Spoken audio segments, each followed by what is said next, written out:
Saudações. Eu gostaria de comentar com vocês um artigo que saiu num grande jornal americano.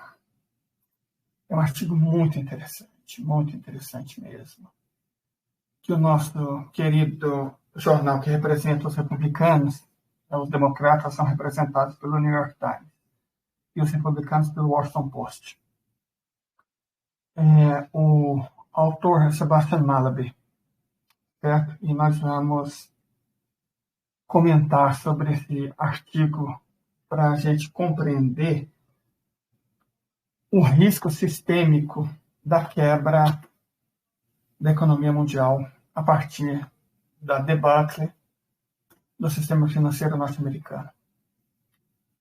Agora mesmo, aqui no nosso canal, foi postada uma notícia interessante, que informa que o Federal Reserve perdeu 1 trilhão e 80 bilhões de dólares até agora.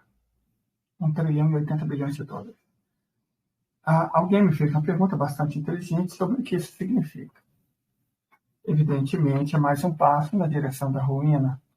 Mas o interessante aqui é que, quando a gente fala da perda de 1 trilhão, perdão, e 80 bilhões de dólares, a gente tem que...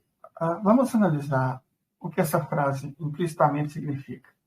Se houve uma perda de 1 trilhão e 80 bilhões de dólares por parte da Federal Reserve, bom, esse dinheiro não é simplesmente queimado. Alguém perdeu. Alguém vai perder esse dinheiro. Mas esse é só um dos muitos trilhões que vão desaparecer nos próximos meses até o declínio final do sistema. Nesse sentido, o artigo do Washington Post, escrito pelo senhor Sebastian Mallaby, é muito interessante. Eu gostaria de compartilhar com vocês. Ele começa informando que na famosa Three Long-Term Chart, destacou-se um blog de Mark Rubenstein, em que ele explica a última onda de corrida aos bancos que houve nos Estados Unidos. E que agora, e isso faz toda a diferença do mundo, Eu até postei, na verdade não foi nem um vídeo sobre isso, foi um comentário breve do Michael Woodson, em que ele fala o seguinte, uma corrida ao banco agora é muito mais devastadora porque as pessoas não precisam ir na agência. Corridas ao banco agora são potencialmente desastrosas porque as pessoas podem fazer isso de um aplicativo de celular. Então, o banco ele não precisa mais de semanas para quebrar, ele pode quebrar em questão de horas. E isso faz toda a diferença do mundo. Muito bem. O nosso colega Sebastian Mallaby começa exatamente falando sobre isso, em um artigo originalmente no blog do Mark Rubenstein. Ele diz o seguinte: antes de 2022, houve apenas 10 trimestres de saídas de depósito nos Estados Unidos nos últimos 50 anos. Já tivemos, recentemente, 4 trimestres de saída, ou seja, que sai mais dinheiro do que entra. Mas os fatores que levaram o Silicon Valley Bank à bancarrota e a ganhar participação de depósito de alta são fundamentais para entender por que ele teve uma queda tão abrupta. Ele continua dizendo: nunca tivemos um banco executado na era digital. O Northern Rock do Reino Unido, em 2007, é anterior ao mobile banking. É lembrado por meio de imagens de depositantes fazendo fila pacientemente do lado de fora das suas agências suburbanas. Em 2019, um falso boato no WhatsApp, iniciou uma pequena corrida no Metrobank, também do Reino Unido. Mas isso foi localizado e rapidamente resolvido. O Credit Suisse perdeu 37% de seus depósitos em um único trimestre, no final do ano passado, à medida em que aumentavam as preocupações sobre a sua posição financeira, embora, pelo menos internacionalmente, saques de alto patrimônio líquido tivessem que ter sido feitos por telefone, em vez de executados por meio de um aplicativo. A questão, é claro, é que é muito mais rápido e eficiente processar um saque online do que um por meio de uma agência. E embora a imagem de uma corrida possa ser diferente, não é menos visível. Ontem, o Twitter estava cheio de histórias de empresas de capital de risco instruindo a empresa de portfólio a retirar seus fundos do Silicon Valley Bank. As pessoas postaram capturas de tela do site do SVB, lutando para acompanhar a demanda do usuário. certo? Nós vamos até colocar a fonte disso aqui. Nós estamos comentando sobre a quebra do Silicon Valley Bank, que, como a gente anunciou no dia, marca o início do fim. Nós vamos postar, como a gente sempre procura fazer, todo no nosso canal no Telegram, para que as pessoas... Peraí, tá feito um jeito errado aqui. Só um momento. Para que as pessoas... Eu acho muito interessante que... mas não é possível. Peraí, gente. Perdão aqui pela... Tem uns links, pronto. Postei. Deixa eu só apagar os dois que mandei errado. Porque aí vocês têm acesso ao que eu acabei de falar. Certo? A notícia de como se deu a quebra do Silicon Valley Bank a partir da retirada online de depósitos na corrida online. Foi a primeira. E isso mostra que a estratégia dos bancos de economizar bilhões com pagamento de salário, agências e tudo mais é fantástica para eles a curto prazo, pensando no lucro. No entanto, isso deixa os bancos vulneráveis a corridas, porque, repito, agora elas podem ser feitas por aplicativo. Então, as pessoas não apenas podem, em questão de segundos, retirar tudo que eles têm de um banco, como podem printar e postar nas redes sociais, espalhando o pânico como nunca antes foi possível. Mas vamos lá. Essa semana o Washington Post, Sebastian Mallaby, que é especialista conhecido do sistema bancário dos Estados Unidos, explicou que, do ponto de vista fundamental, isso é, da contabilidade financeira, o sistema bancário dos Estados Unidos está em uma situação muito difícil. Considere dois números. O buffer de capital do sistema bancário total dos Estados Unidos equivale a 2 trilhões e 200 bilhões de dólares. E as perdas totais não realizadas no sistema, conforme calculado em um par de trabalhos acadêmicos recentes, estão entre 1,7 trilhão e 2 trilhões de dólares. Em outras palavras, se os bancos fossem repetidamente forçados a liquidar suas carteiras de títulos e empréstimos, as perdas se pagariam de 77% a 91% de todo o seu capital combinado. Segue-se, então, que um grande número de bancos estão em situação terrivelmente frágil. Isso é, surpreendentemente, uma surpresa. Até a falência do Silicon Valley Bank em 10 de março, quase todos supunham que os bancos americanos estavam confortavelmente capitalizados. Os investidores sabiam muito bem que os aumentos das taxas de juros do Federal Reserve, em uma resposta necessária, mas tardia à inflação, havia derrotado o mercado de títulos. Eles também sabiam que os bancos possuem muitos títulos.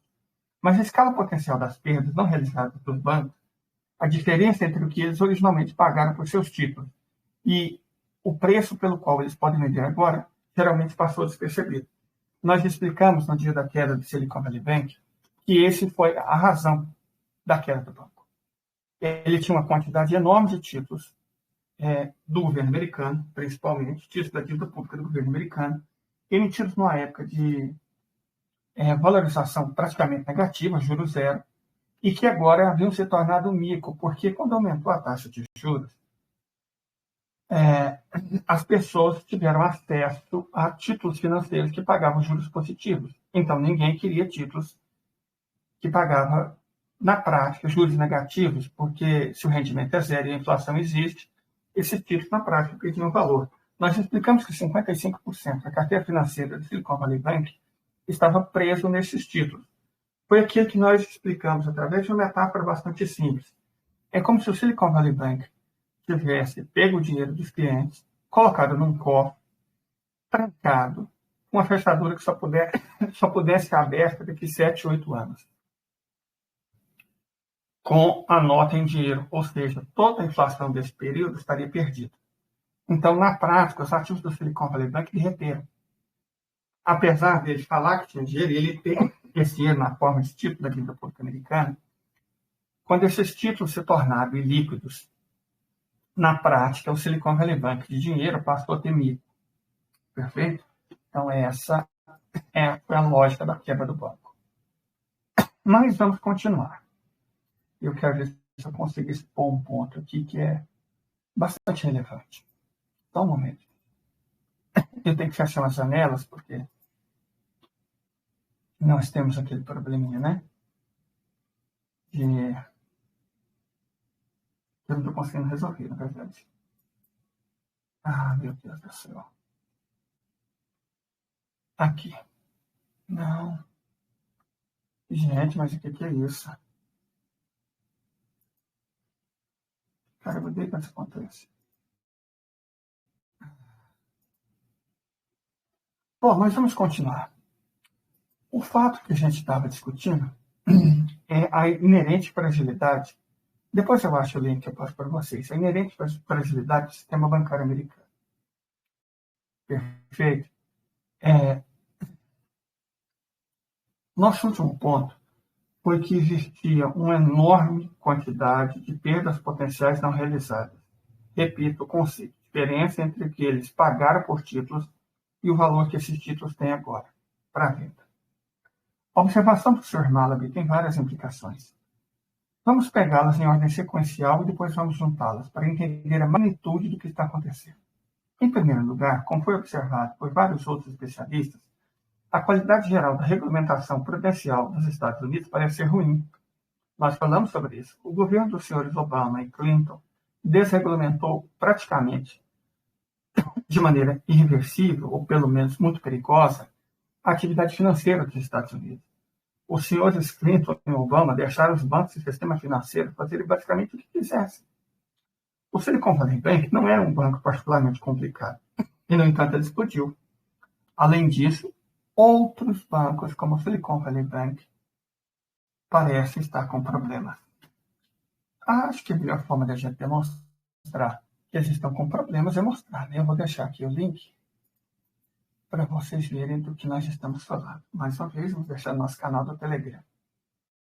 Vocês podem deixar a comunicação meio pesada, né? Porque não é fluida, mas pelo menos, gente, eu acho muito importante a gente fornecer as informações que estamos comentando. A matéria que eu acabei de postar no nosso canal do Telegram, ela fala basicamente o seguinte: de Christoph Hugeberg e Fatima Hussein, foi publicada no dia 14. Ela diz que a Federal Reserve é criticada por não sinalizar sinais de alerta antes do colapso do banco. Perfeito? Mas vamos continuar. Nós falamos que havia alguns pontos. O segundo ponto: o resgate do Silicon Valley Bank, assim como o resgate do Credit Suisse na Europa, aumentou ainda mais o risco moral que havia sido criado. De um modo geral, até agora, apenas grandes ações foram resgatadas com dinheiro público, mas agora parece que até credores de médio porte serão resgatados com esse dinheiro. Isso cria um novo paradigma do chamado capitalismo sem risco. Esse artigo de George Will ajuda a gente a entender algumas das consequências disso. É um artigo do Washington Post. E ele basicamente diz o seguinte: essa teoria de capitalismo sem risco pode, e efetivamente vai levar os bancos a se tornarem cada vez mais imprudentes. Porque se eles acreditarem, e não tem motivo para duvidar, que os governos sempre vão socorrê-los com dinheiro público, o que vai acontecer vai ser óbvio, né? Eles vão se tornar cada vez mais perdulares com o dinheiro dos outros. É mais ou menos, embora esteja em uma situação diferente, o que acontece no Brasil. O senhor Roberto Campos Neto deu um prejuízo de 200 bilhões de reais ao erário público brasileiro. Foi o prejuízo que, sob o comando dele, o Banco Central do Brasil teve no ano passado. Ele deu um prejuízo imenso e quem vai pagar vai ser a viúva, vai ser as pessoas, os trabalhadores, os comerciantes, a partir dos seus impostos. Da mesma forma, a taxa de juros insidiosa, criminosa e bandida que o senhor Roberto Campos Neto está impondo, e ele que é um poder não eleito, o Supremo Tribunal Federal com certeza tem que ver isso. Porque o presidente do Banco Central não é um cargo eleito nem previsto na Constituição. Ele não pode ter mais poder do que o Estado. Isso é uma completa falta de bom senso. Não é à toa que foi uma medida proposta pelo Centrão durante os governos Temer, né? Durante o governo do golpista Michel Temer. É uma coisa que vai completamente contra o paradigma democrático. Alguém não eleito, uma instituição governada por pessoas não eleitas, não devia ter poder sobre o Estado Nacional. Mas efetivamente tem. E aí, quando ele comete erros, ou propositalmente, quando ele tenta quebrar a economia de um país, o senhor Roberto Campos Neto não pode ser demitido e preso, que eu seria honesto. Não. Ele quebra um país e sai absolutamente impune, simplesmente porque ele pode. Perfeito? E isso cria no sistema financeiro que ele protege uma sensação de impunidade. A mesma coisa acontece nos Estados Unidos. Perfeito? O nosso colega Malaby diz que, de certa forma, o primeiro e o segundo ponto que a gente discutiu estão relacionados. Quanto mais fracas as habilidades de monitoramento e gerenciamento de risco de um regulador, mais propenso esse regulador é a patrocinar salvamentos, e maior é o risco moral embutido no capitalismo, de forma que maiores são as chances de outra rodada de explosões daqui a outra década. Só que não vai esperar outra década. O que o nosso colega Malaby está dizendo é o seguinte: nós temos dois problemas nos Estados Unidos. O sistema bancário não é regulado e não é vigiado. E, da mesma forma, o sistema bancário está disposto a salvar os bancos dos erros cometidos pelos banqueiros à custa do patrimônio público. É isso que levou à perda de $1 trilhão do FED. Esse $1 trilhão não seria gasto em saúde, em educação, em infraestrutura, para gerar desenvolvimento, renda, empregos na economia real dos Estados Unidos. O dinheiro está sendo queimado para salvar o couro de banqueiros incompetentes. Evidentemente, esse dinheiro sai da economia real. Então, não apenas o governo investe cada vez mais dinheiro para salvar um setor que é parasitário da economia, como ele tira esse dinheiro da economia real. Então, não é só a questão do sistema bancário correr um risco severo de quebrar. É questão de a economia como um todo está sendo subordinada a um sistema que está quebrando. Perfeito? E que o prazer. Em terceiro lugar, e talvez ainda mais importante, e aí nós estamos falando a partir de uma perspectiva indiana, o sistema bancário ocidental está assentado sobre alicerces extremamente frágeis, de fato, se não de juro, que é a flexibilização monetária praticamente garantida, ou seja, o governo dos Estados Unidos se deu o direito de imprimir dinheiro o tanto que ele quiser, porque acreditou por muito tempo que o mundo simplesmente iria absorver esse dinheiro. Só que as coisas mudaram. Os políticos ocidentais enfrentam incentivos distorcidos agora. Se aumentarem ainda mais as taxas de inflação, as taxas de inflação persistir, como é o mais provável, dado que está sendo alimentado por fatores do lado da oferta. É aquilo que nós falamos, o problema não é de demanda. Não basta você reduzir a demanda. A oferta, que é a produção, está caindo. Então, se você não resolve esse problema do aumento da oferta, não adianta você restringir a demanda. Certo? Você tem também o envelhecimento da população, a remoção da China das principais cadeias de abastecimento global, graças às sanções dos Estados Unidos. Então, o fato é que o sistema bancário continua a implodir, com perdas cada vez maiores nas carteiras de títulos e empréstimos. Por outro lado, se eles não aumentarem os juros e inundarem silenciosamente o sistema com backstops de liquidez, eles viverão para lutar outro dia. Só que esse outro dia, bom, ele vai chegar. Perfeito? Então, o que nós estamos falando aqui? Que os Estados Unidos cometeram dois erros cruciais. E eu não estou falando de políticas macroeconômicas muito internacionalistas, como dolarizar a economia, um dólar não fiduciário, abandonar o padrão dólar-ouro, imprimir dinheiro como se não houvesse. Não. Eu estou falando de um ponto de vista muito mais que sistêmico, de um ponto de vista operacional. Esses dois erros são o seguinte. Só repetir o ponto destacado pelo Sr. Malaby. O primeiro deles é que os Estados Unidos da América, principalmente nos governos, repito, do Sr. Clinton e do Sr. Obama, os democratas servem o sistema financeiro. Eles pararam de, na prática, levar a fiscalização dos bancos a sério. E isso cria uma série de problemas decorrentes. Além de o Federal Reserve e as agências regulatórias não terem como informar as pessoas de eventuais problemas antes que eles aconteçam, simplesmente porque eles não sabem, eles não informam, não é porque, oh meu Deus, a agência reguladora é malvada, o Fed é malvado, não. Eles não informam porque não sabem, porque perderam o controle.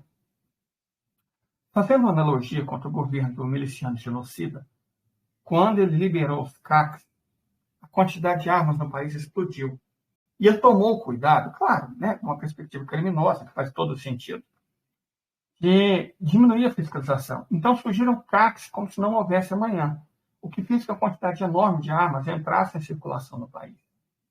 E o governo, seja através do Exército, seja através da Polícia Federal, perdeu completamente o registro das armas que entram, com quem estão as armas, quem está vendendo a munição, quanta munição é comprada, quanta arma é vendida, quem compra, quem vende.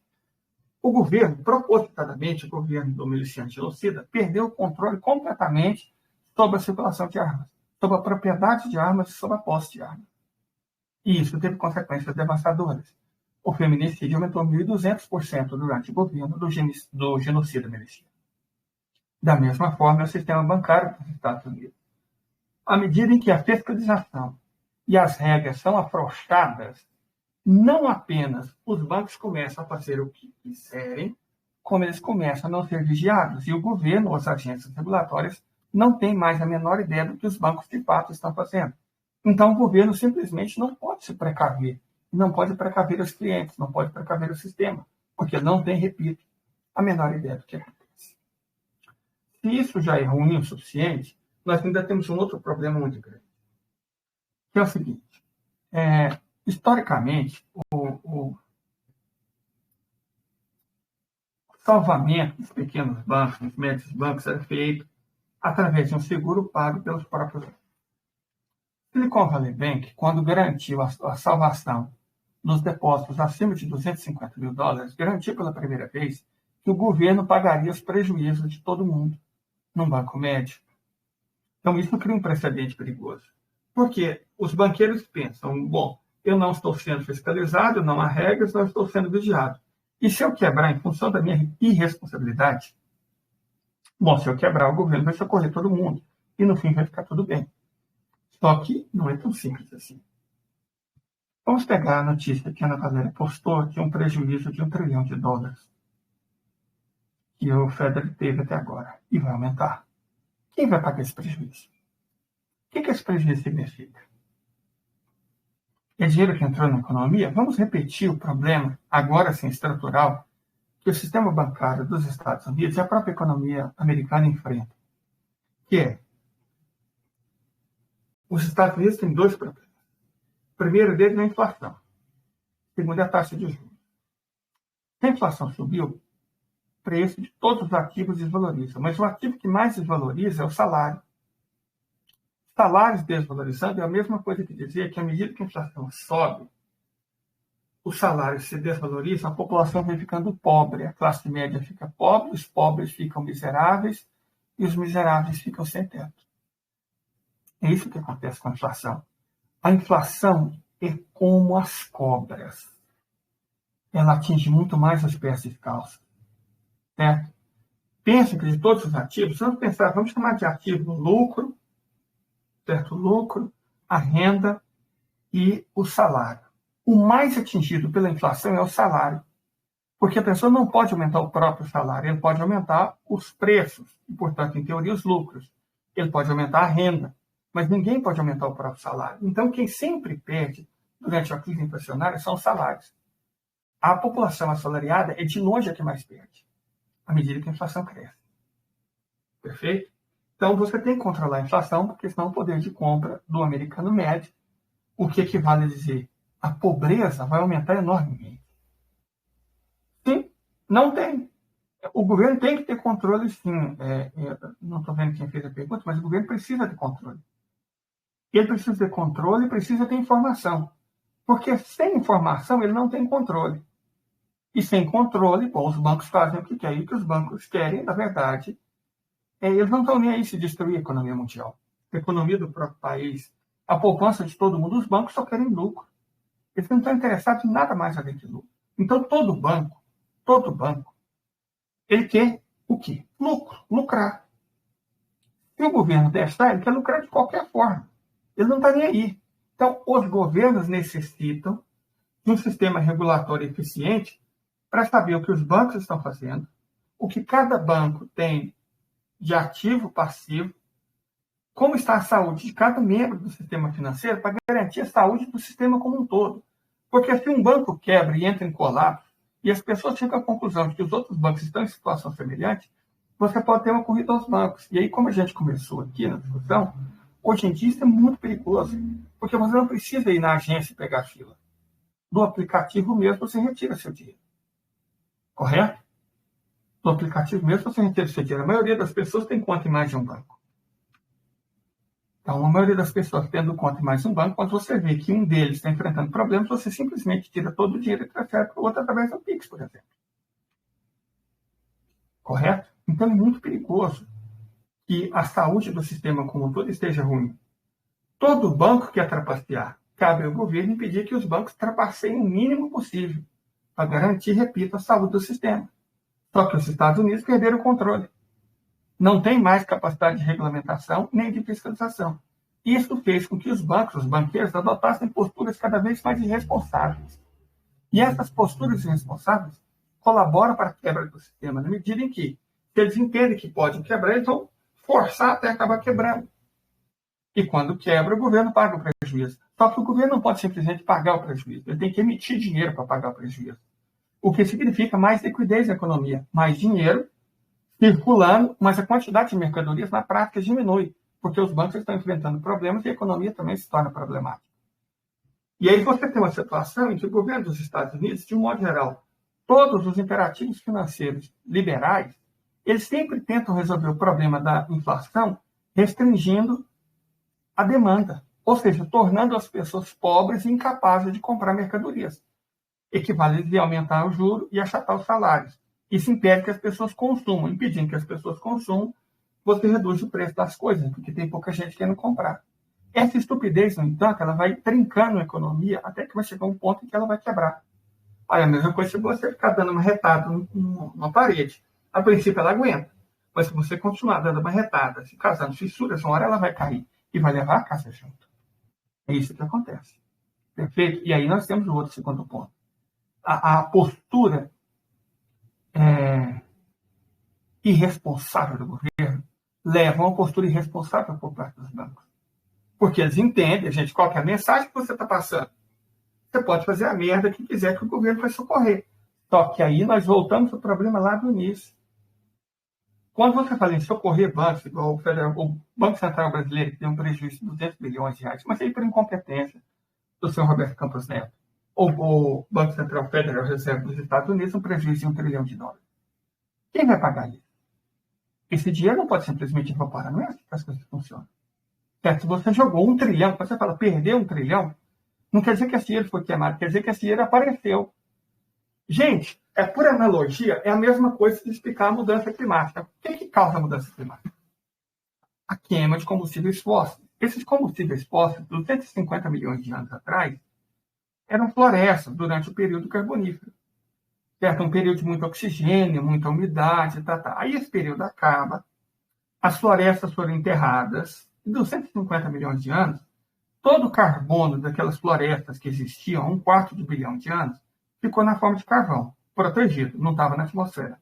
Mas a partir do momento que as pessoas começam a queimar o carvão, ou começam a queimar, por exemplo, o petróleo também, o gás natural, você pega o carbono que estava preso e escondido na Terra e joga ele na atmosfera. E isso causa mudança e instabilidade climática, com os danos que todos nós conhecemos. A mesma coisa acontece com os bancos. Esses trilhões estavam guardados. Mas a partir do momento que você queima eles, e é isso que o Federal Reserve está fazendo, para resgatar bancos, você lança $1 trilhão numa economia que não tem como sustentar uma emissão tão grande de moeda. Não tendo como sustentar uma emissão tão grande de moeda, isso vai gerar inflação, porque a quantidade de mercadorias não aumentou, só a quantidade de dinheiro. Ora, quando você tem mais dinheiro do que mercadorias, o custo em dinheiro das mercadorias vai aumentar, e isso é inflação. Como nós explicamos, a inflação desvaloriza os ativos e empobrece as pessoas. Existe uma solução? Existe. Você poderia aumentar a oferta de bens, mas os Estados Unidos não querem aumentar a oferta de bens. A política deles é de desindustrialização, não produtiva. Então, ignora a possibilidade de você aumentar a oferta de bens, de você construir infraestrutura, de você gerar emprego. Os liberais só conhecem uma alternativa: aumentar a taxa de juros. Aumentar a taxa de juros para atrair esses capitais de volta para o buraco. Só que quando você aumenta a taxa de juros para atrair os capitais que foram soltos, $1 trilhão, de volta para o buraco para ele ficar escondido, você cria um outro problema. Ao aumentar a taxa de juros, você desincentiva ainda mais o investimento produtivo. Então, você leva a economia à ruína. Bancos que têm capital preso, como a SVB, nós mostramos aqui, a taxa de exposição dos bancos está entre 77% e 91%, no caso dos Estados Unidos. Se o preço dos juros aumentar ainda mais, a quantidade de títulos que, na prática, vão valer cada vez menos vai aumentar. Então, vai chegar uma situação em que os bancos vão ter um passivo maior do que um ativo. Isso vai acontecer num número cada vez maior de bancos. Perfeito? Você tem lá, tipo, 100 bilhões em ativos, em título da dívida pública americana.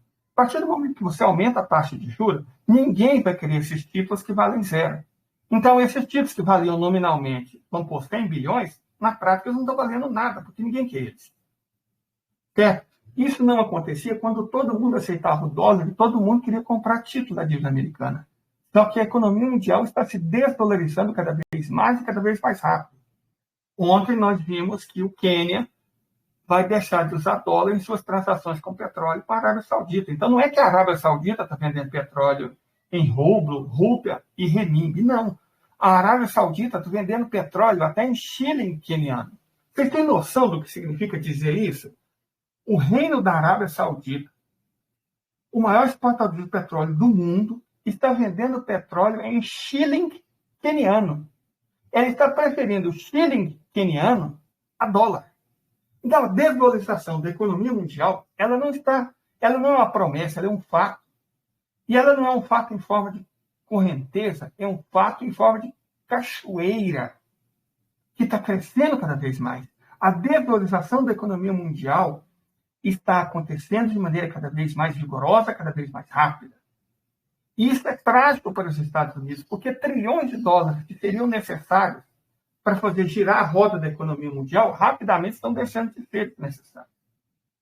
Por exemplo, se o Quênia pode comprar petróleo em shilling queniano, por que ele vai precisar de dólar? Se a Índia está comprando petróleo em rúpia, por que ele vai usar dólar? Se a China compra petróleo em renminbi, por que ela vai usar dólar? Cada vez menos países estão usando dólar. O que significa que, repito, cada vez mais dólar volta para os Estados Unidos e aumenta a quantidade de dinheiro, a liquidez da economia, a liquidez monetária dos Estados Unidos. Pensa, só resgatar esses bancos custou para a Federal Reserve $1 trilhão. Na outra live, nós fizemos uma conta que aproximadamente $1 trilhão em títulos da dívida pública americana vendidos no mundo afora já tinham sido resgatados. Ou seja, os governos do mundo devolveram $1 trilhão para os Estados Unidos. Então, já temos $2 trilhões. Mais a quantidade enorme de dinheiro em dólar americano que deixou de ser necessário. É um dinheiro que também volta silenciosamente para os Estados Unidos. Então, nós temos o quê? $3 trilhões que estavam circulando no mundo, que voltaram para os Estados Unidos? Pelo menos isso.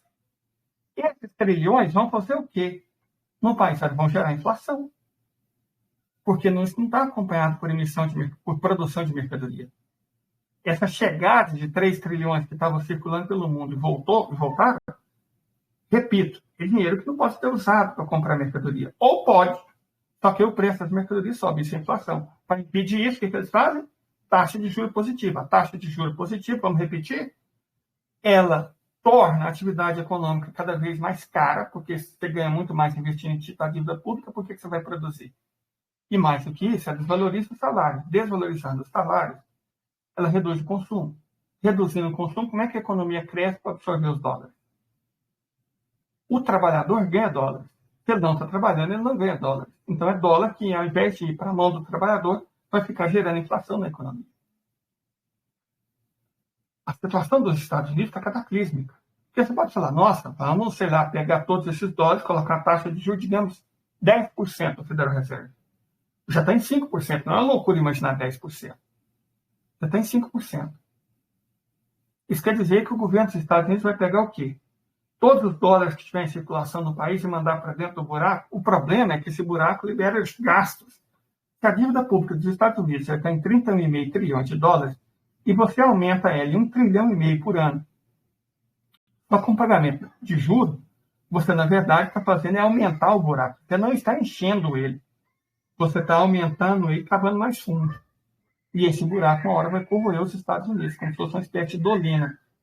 Aqueles buracos que estão feitos dentro da terra, e de uma hora para outra, abrem, fazendo com que tudo caia lá dentro. Acontece aqui em Minas Gerais, na região vizinha de Coromandel, porque o solo é calcário. O solo é calcário, corrói, forma caverna, caverna desaba e vem tudo abaixo. Está acontecendo na Sibéria também, está acontecendo na Turquia. É um fenômeno geológico comum. Agora, imagine esse sistema geológico aplicado ao sistema financeiro. Os buracos vão sendo feitos por dentro, mas uma hora eles quebram e tudo que está em cima deles cai. Isso é o que está acontecendo com a economia americana. Quando a gente fala que ela não tem salvação, é porque ela não tem salvação. Eu vi um comentário bastante pertinente, até perspicaz, no Twitter agora mesmo, que o pessoal fala, mas o sistema naturalmente ele vai se consertando. Gente, não tem conserto. Não tem conserto. Os Estados Unidos emitiram dólar demais, são trilhões e trilhões e trilhões e trilhões de dólares, sem nenhum laço na produção. Enquanto esse dinheiro estava circulando no mundo, ele estava permitindo que os Estados Unidos roubassem a riqueza do planeta. Só que agora, com a desvalorização, repito, esse dinheiro volta para os Estados Unidos. E o que eles vão fazer com tanto dinheiro? Nós já explicamos o problema. É gerar ou inflação ou dívida. Qualquer um dos dois pode e vai quebrar os Estados Unidos. E, na verdade, o que a gente está vendo agora é o pior cenário possível, que é gerar, ao mesmo tempo, inflação e dívida. Isso foi uma pergunta ótima, ótima, ótima. Não, quer responder agora. Perguntou-se, qual o papel da China na manutenção desse sistema podre? Cara, eu acredito que a China fez de propósito. A China, ao longo de muito tempo, comprou trilhões em títulos da dívida pública americana. E agora, sabe o que a China está fazendo? Vendendo esses títulos.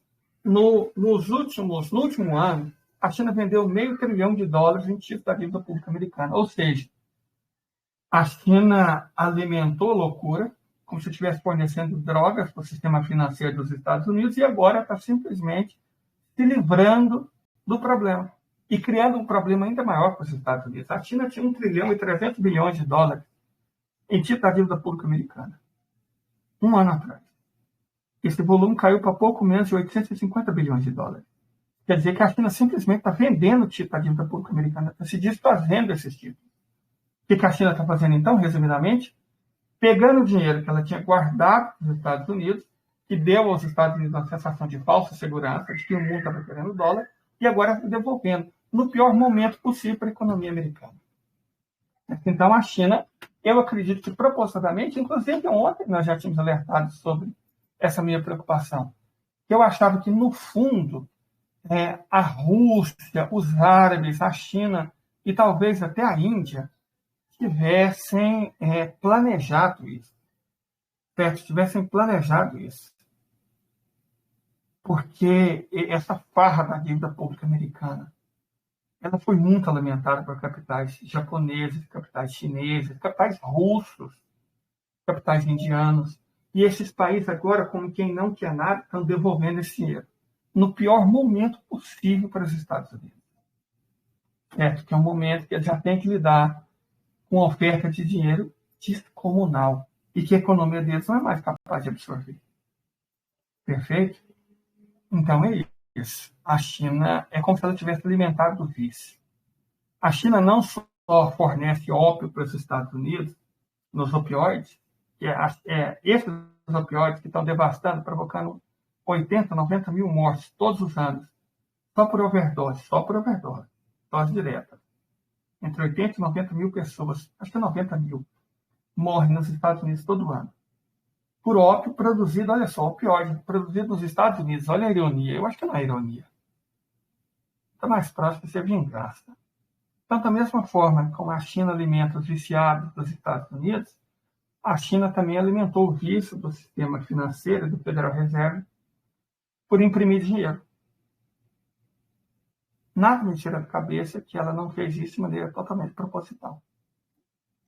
Seja como for, os resultados estão aí. Os Estados Unidos vão quebrar. Vão quebrar. Não, gente, na verdade, não tem. O sistema vai se consertar. Como se conserta? Não tem conserto.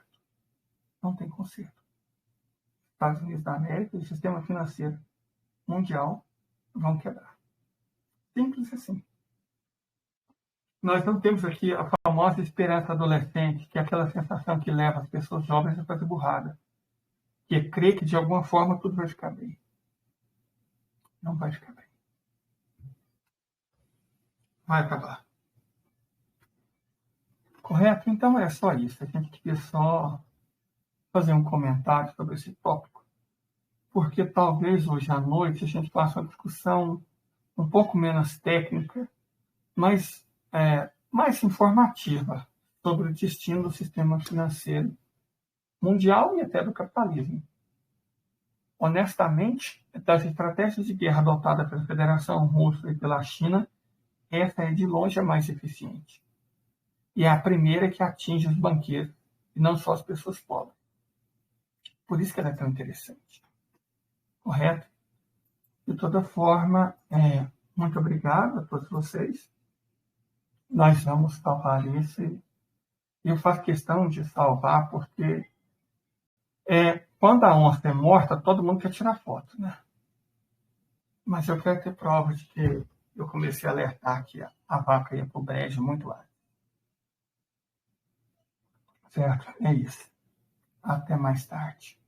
Vamos fazer o vídeo ficar muito grande, não?